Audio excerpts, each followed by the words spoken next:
There is a demon in Hindu mythology who defeated every god in heaven, conquered all three worlds, and became the most powerful ruler in cosmic history. And the way he was defeated is the most brilliant strategic reversal ever conceived. Because the weapon that destroyed him was not a sword, or a missile, or a divine mantra. It was 3 steps.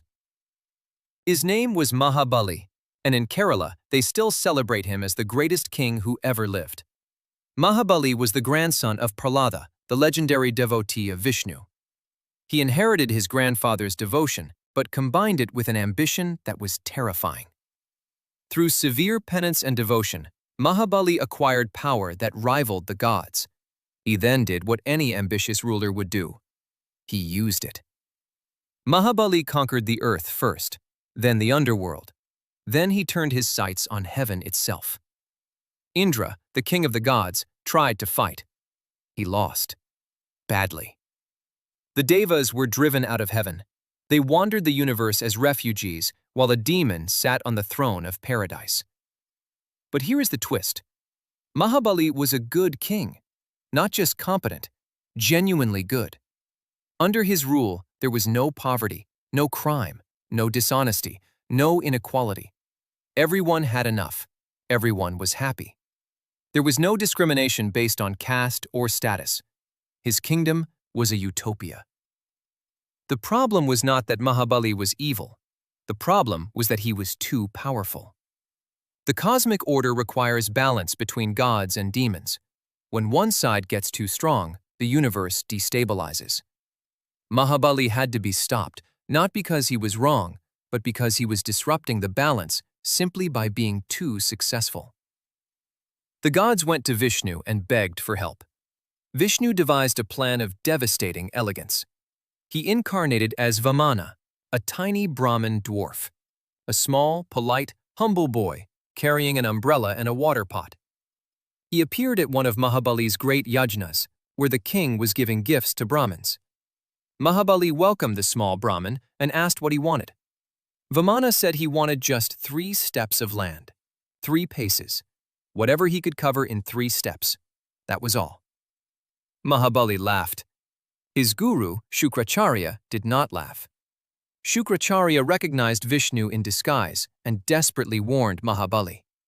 Do not grant this boon. This is a trap. This Brahmin is not what he seems. Mahabali considered his guru's warning, and then he said something that defines his character for eternity.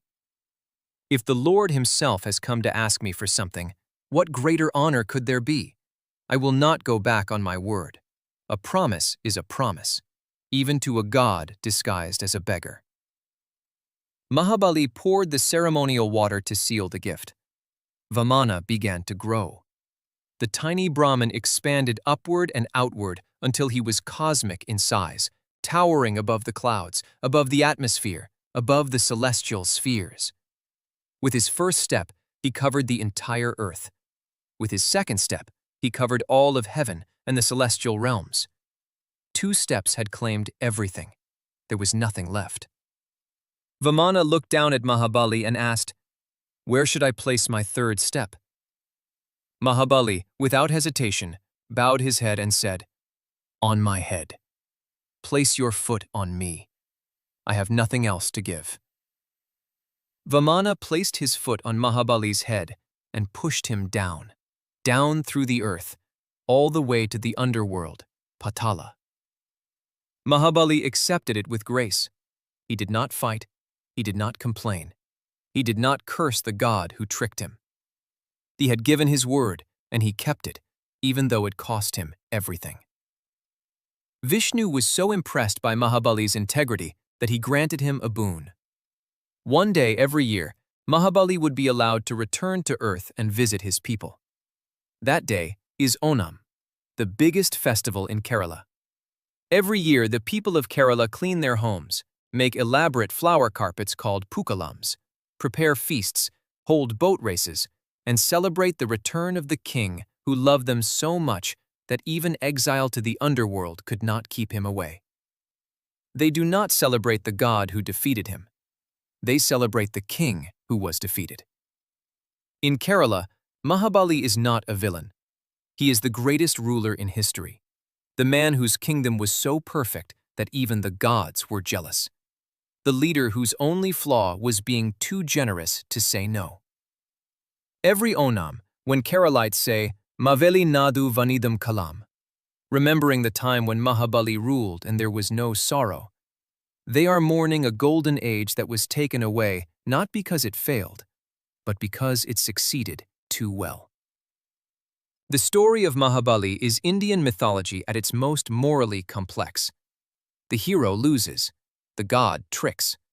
The utopia is destroyed because the cosmic order demands imperfection.